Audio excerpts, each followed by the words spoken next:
The Young King by Oscar Wilde. Chapter 1. The Old King's Secret. There was once an old king.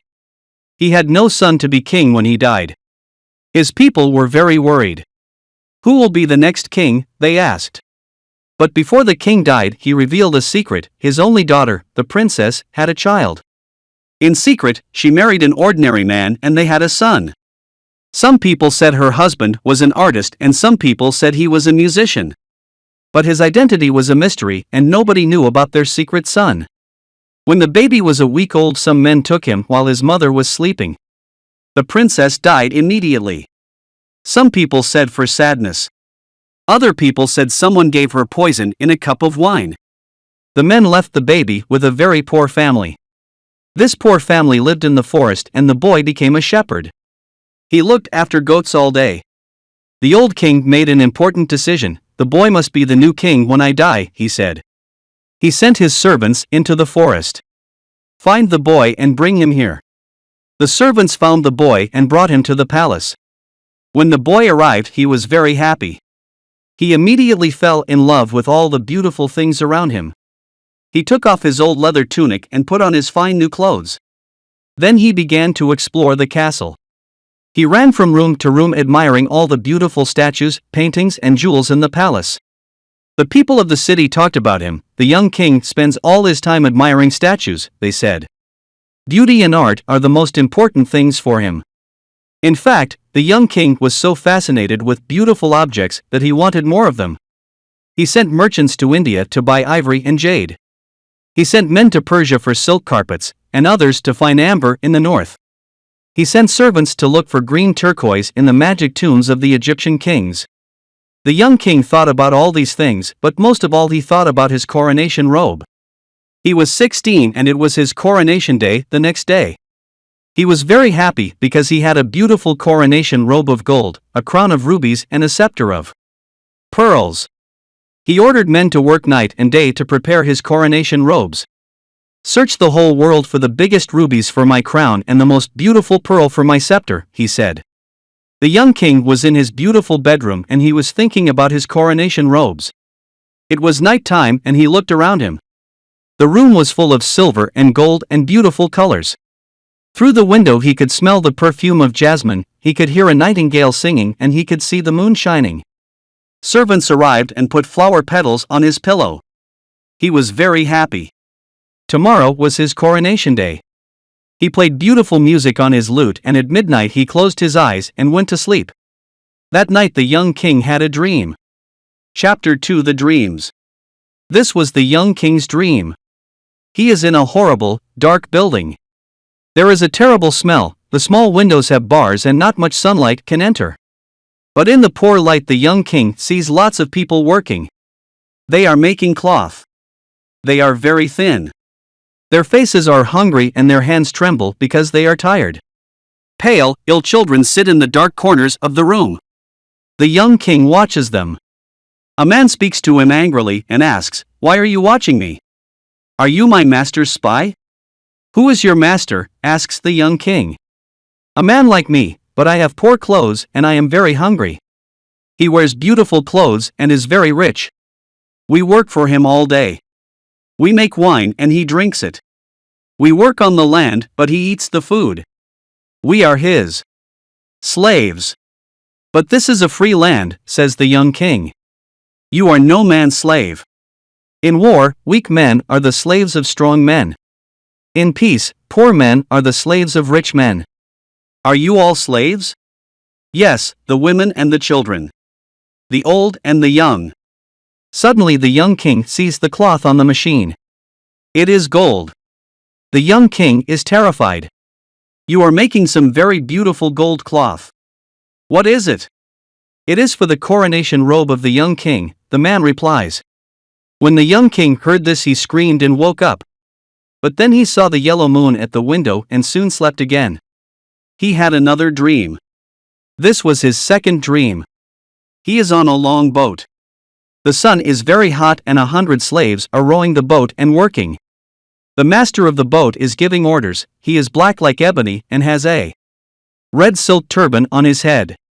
In his ears he has big silver earrings. Someone is whipping the slaves while they work.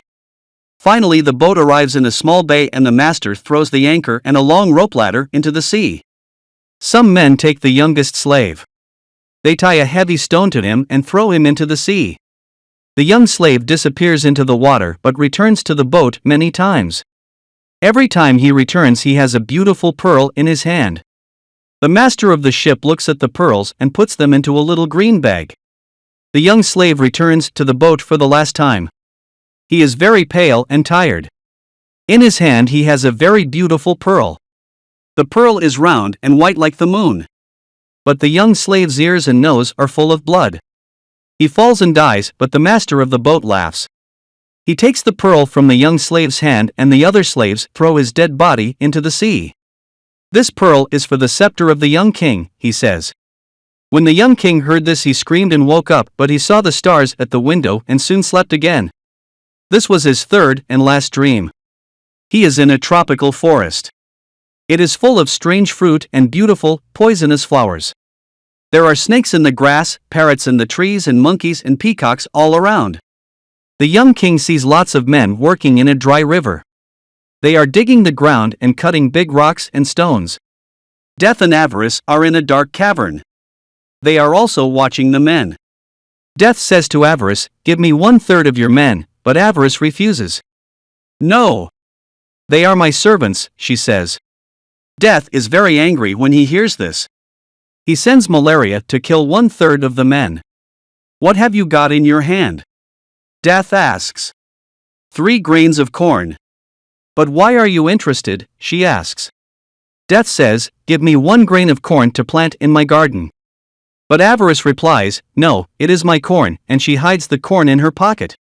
Again, Death is very angry when he hears this and calls Fever.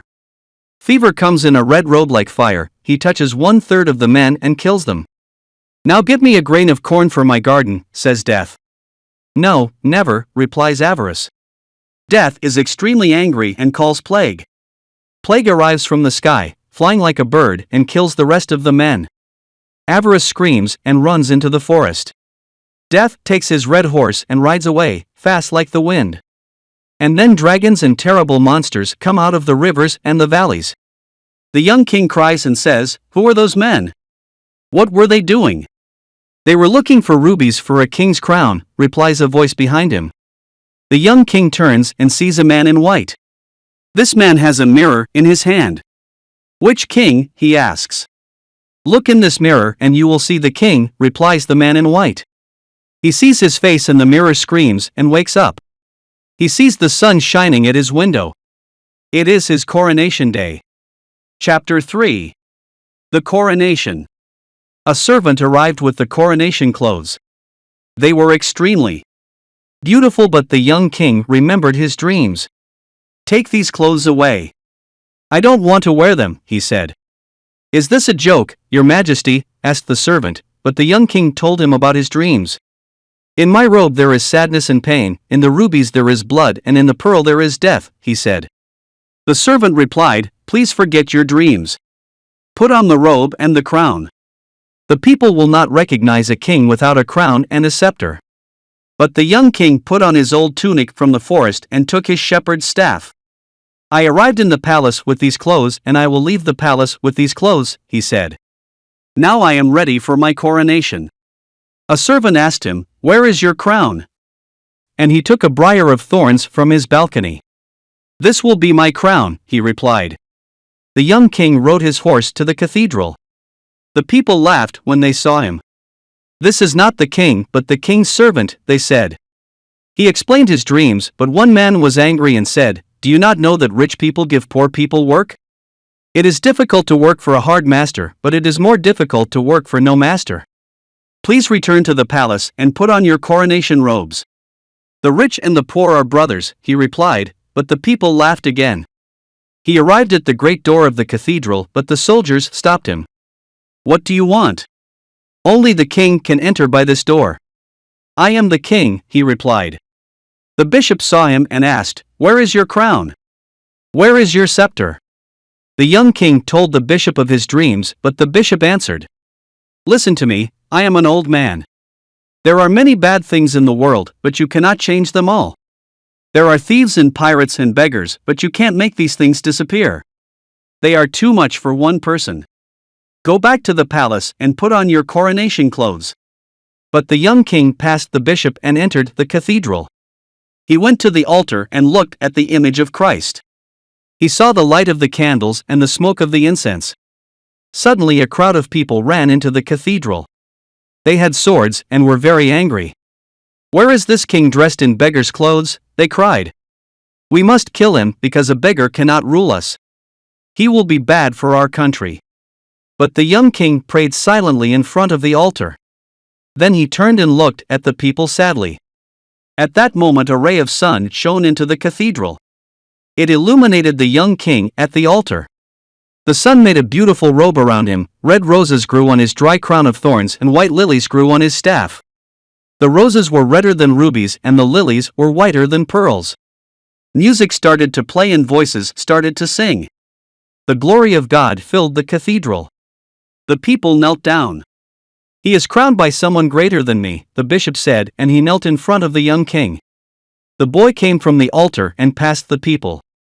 But they didn't have the courage to look at his face, because it was the face of an angel. The end. Hope you have enjoyed the listening. Come back to my channel.